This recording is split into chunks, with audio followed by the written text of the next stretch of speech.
मागील लेक्चरमध्ये आपण कंपाऊंड स्टेटमेंट आणि त्या कंपाऊंड स्टेटमेंटवरून जे काही 5 ट्रूथ टेबल बघितले तर त्यांचा पुन्हा थोडक्यात अभ्यास करू आणि मग पुढील अभ्यासक्रमाकडे वळू. तर आपण मागील तासाला बघितलं होतं की कंपाऊंड स्टेटमेंटमध्ये 5 कनेक्टिव्ह्ज असतात. तर ते 5 connectives and, or, if then, if and only if आणि निगेशन. आणि मग ह्या 5 कनेक्टिव्हजवरनं आपण 5 ट्रूथ टेबल्स बघितले होते.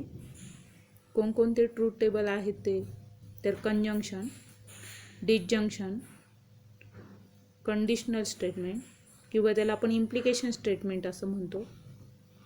त्यानंतर डबल इम्प्लिकेशन स्टेटमेंट किंवा त्याला आपण बाय कंडिशनल स्टेटमेंट असंही म्हणतो. आणि 5वा ट्रूथ टेबल आहे तो निगेशन स्टेटमेंटसाठी. तर कंजंक्शन टेबलमध्ये आपण बघितलं होतं की पी अँड क्यू ह्या कंपाऊंड स्टेटमेंटच्या ट्रूथ व्हॅल्यूज ह्या टीला टी असतात आणि बाकी 3 कंडिशनला त्या एफ एफ एफ अशा पद्धतीने असतात. तर मी तुम्हाला मागच्या लेक्चरमध्ये सांगितलं होतं की आपण पी आणि क्यू ह्या 2 स्टेटमेंटच्या व्हॅल्यूज ज्या आहेत त्या प्रत्येक वेळी त्याच क्रमाने लिहिणार आहे. कोणता क्रम सांगितला होता तर पहिली जी कंडिशन आहे ती टी, दुसरी कंडिशन आहे टी एफ, तिसरी कंडिशन आहे एफ टी आणि चौथी कंडिशन आहे एफ एफ. ह्या क्रमाने जर आपण ह्या 4 कंडिशन जर घेतल्या तर आपल्याला शेवटचा कॉलम लक्षात ठेवायला सोपा जातो.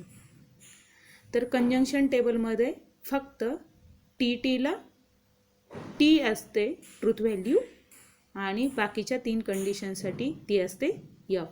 म्हणजे कंजंक्शन टेबलमध्ये पी अँड क्यू असं जर स्टेटमेंट दिलं तर त्यांच्या ट्रूथ व्हॅल्यूज आपण टी एफ एफ एफ अशा पद्धतीने आपल्याला शेवटचा कॉलम लक्षात ठेवता येईल. त्यानंतर डिसजंक्शन टेबलसाठी आपण बघितलं होतं की पी आणि क्यू ह्या स्टेटमेंटच्या ज्या ट्रूथ व्हॅल्यूज आहेत त्या त्याच पद्धतीने पुन्हा घेतल्या होत्या आणि शेवटची जी कंडिशन आहे की पीची ट्रूथ व्हॅल्यू एफ असेल आणि क्यू स्टेटमेंटची ट्रूथ व्हॅल्यू एफ असेल तर तुम्हाला पी ऑर क्यू ह्या स्टेटमेंटची ट्रूथ व्हॅल्यू एफ मिळते. बाकी वरच्या 3 स्टेटमेंटसाठी तुम्हाला त्याची ट्रूथ व्हॅल्यू जी असते ती टी मिळत असते. म्हणजे तुम्हाला डिसजंक्शन टेबलमध्ये शेवटचा जो कॉलम आहे पी ऑर क्यू तर पी ऑर क्यू ह्या स्टेटमेंटसाठी ज्या ट्रूथ व्हॅल्यूज आहे त्या अशा पद्धतीने लक्षात ठेवता येतील टी टी टी एफ. त्यानंतर तिसरा कंडिशनल टेबल आपण बघितला होता त्याला आपण इम्प्लिकेशन टेबल म्हणतो. त्या इम्प्लिकेशन टेबलमध्ये सुद्धा पी इम्प्लाइज क्यू ह्या शेवटच्या कॉलममधील ट्रूथ व्हॅल्यू जे आहेत त्यामध्ये टी एफ टी टी अशा पद्धतीने ट्रूथ व्हॅल्यूज येतात. म्हणजे पी स्टेटमेंट टी असताना आणि क्यू स्टेटमेंट एफ असताना फक्त त्याच कंडिशनला आपल्याला पी इम्प्लाइज क्यू ह्या स्टेटमेंटची ट्रूथ व्हॅल्यू एफ मिळते. बाकीच्या 3 कंडिशनसाठी ती असते टी टी टी. म्हणजे आपल्याला इम्प्लिकेशन टेबल लक्षात ठेवताना शेवटच्या कॉलममधील ट्रूथ व्हॅल्यूज अशा पद्धतीने लक्षात ठेवता येतील T F T T, T F T T. त्यानंतर चौथा ट्रूथ टेबल आपण बघितला होता बाय कंडिशनल टेबल किंवा त्याला आपण म्हणतो डबल इम्प्लिकेशन टेबल. त्याला डबल ॲरो असतात बघा. इम्प्लिकेशनमध्ये एकच ॲरो असतो, याला डबल ॲरो असतो. तर इथे ह्या बायकंडिशनल टेबलमध्ये जर चौथा कॉलम बघितला P if and only if Q, तर त्या कॉलममधील ट्रूथ व्हॅल्यू जे आहेत त्या लक्षात ठेवताना आपल्याला TFFT अशा पद्धतीने लक्षात ठेवता येतात. म्हणजे जर P आणि Q हे दोन्ही स्टेटमेंट जर ट्रू असतील, म्हणजेच त्यांच्या ट्रूथ व्हॅल्यू जर TT असतील, तर तुम्हाला P if and only if Q ह्या स्टेटमेंटची ट्रूथ व्हॅल्यू ही T मिळते.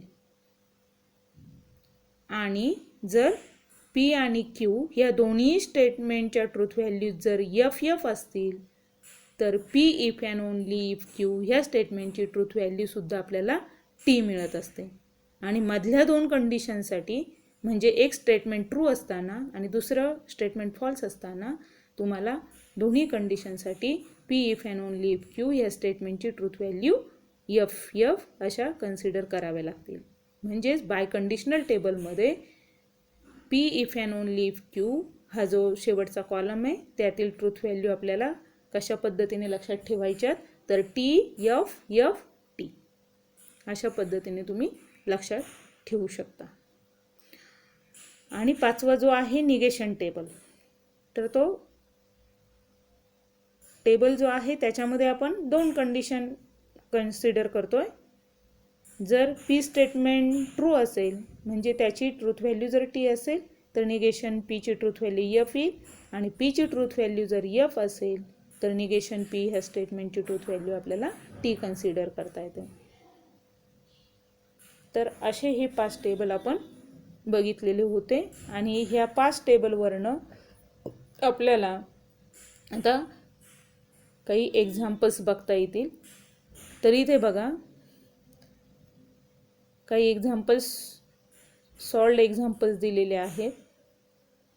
त्यामध्ये व्हर्बल फॉर्ममध्ये दिलेले आहेत ते, आणि ते आपण सिम्बॉलिक फॉर्ममध्ये ट्रान्सफर करू शकतो. Express the following compound statement symbolically without examining the truth values. मग पहिलं स्टेटमेंट त्यांनी दिलं आहे 2 is an even number and 25 is a perfect square. मग आता इथे बघा, हे आहे कंपाऊंड स्टेटमेंट, हे त्यांनी व्हर्बल फॉर्ममध्ये दिलेलं आहे. तर पहिलं स्टेटमेंट इथे जे आहे त्याला आपण P मानणार आहे, आणि दुसरं स्टेटमेंट जे आहे त्याला आपण Q मानणार आहे. मग इथे अगोदर आपल्याला खाली सोल्युशनमध्ये त्यांनी दिलं आहे बघा. तर P स्टेटमेंट जे आहे ते आपण कन्सिडर करतोय 2 इज ॲन इव्हन नंबर, आणि Q स्टेटमेंट कन्सिडर करतोय second statement 25 is a perfect square. आणि हे दोन स्टेटमेंट जे आहे ते कुठल्या कनेक्टिव्हजने जोडलेले आहेत, तर इथे अँड हे कनेक्टिव्ह वापरलेलं आहे. बघा इथे अँड कनेक्टिव्ह आपल्याला इथे दिसतंय, आणि म्हणून सिम्बॉलिक फॉर्ममध्ये आपण ते स्टेटमेंट P अँड Q अशा पद्धतीने लिहू शकतो.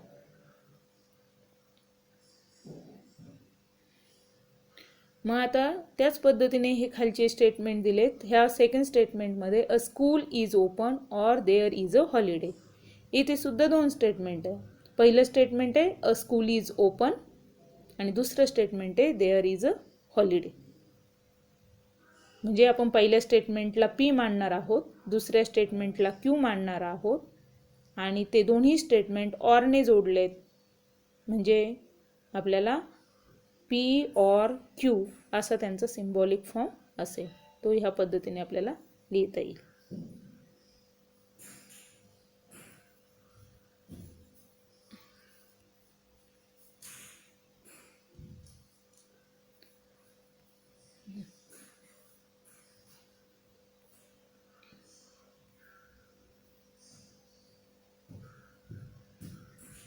ह्याच पद्धतीने इथे तिसरं स्टेटमेंट दिलं आहे, पण इथे मात्र बघा आता लॉजिकल कनेक्टिव्ह अँड ऑर ऐवजी बट वापरलं.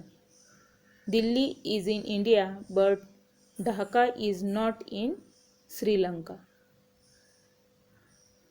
मग आता इथे पहिलं स्टेटमेंट असेल P स्टेटमेंट असेल दिल्ली इज इन इंडिया, आणि क्यू स्टेटमेंट असेल Dhaka is not in Sri Lanka. आणि हे दोन्ही स्टेटमेंट कशाने जोडलेत?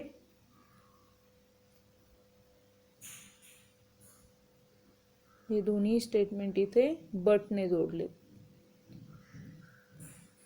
लक्षात? बट अँडच्या ऐवजी बट सुद्धा आपण यूज करू शकतो. ही एक गोष्ट आपल्याला लक्षात ठेवता येईल. आणि त्यामुळे इथे सुद्धा आपण सिम्बॉलिक फॉर्म लिहिणार आहोत पी अँड क्यू. बट हे अँडचं काम करतं इथे आणि त्याच्यामुळे पी अँड क्यू असं आपल्याला तिथे लिहिता येईल. तर आणखी एक याच्यामध्ये आपण लक्षात ठेवू शकतो. तर अँड ऐवजी इथे जसा बट आलाय ना, तर त्याच पद्धतीने तिथे दो येऊ शकतं. दो, यट, बट, मोर एव्हर अशा पद्धतीने अँडच्या ऐवजी हेही वर्ड्स किंवा हेही कनेक्टिव्ज वापरलेले असू शकतात. आणि इथे चौथं जे स्टेटमेंट आहे त्याच्यामध्ये 3 + 8 greater than or equals to 12 if and only if 5 multiplied by 4 less than or equals to 25. तर पहिलं स्टेटमेंट त्याला आपण पी म्हणणार आहोत. 3 + 8 greater than or equals to 12 हे आपण पी मानणार आहे. आणि 5 multiplied by 4 less than or equals to 25 ह्या स्टेटमेंटला आपण क्यू मानणार आहोत. आणि हे दोन्ही statement if and only if ह्या लॉजिकल कनेक्टिव्जने जोडलेले आहेत. आणि म्हणून यांचा सिम्बॉलिक फॉर्ममध्ये आपण हे स्टेटमेंट लिहू शकतो. P if and only if Q. इथे दाखवलं आहे बघा, P if and only if Q.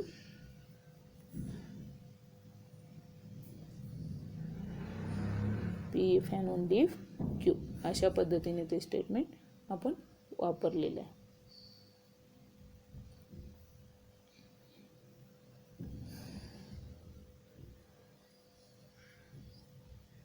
तर आजच्या लेक्चरमध्ये आपण इथेच थांबू.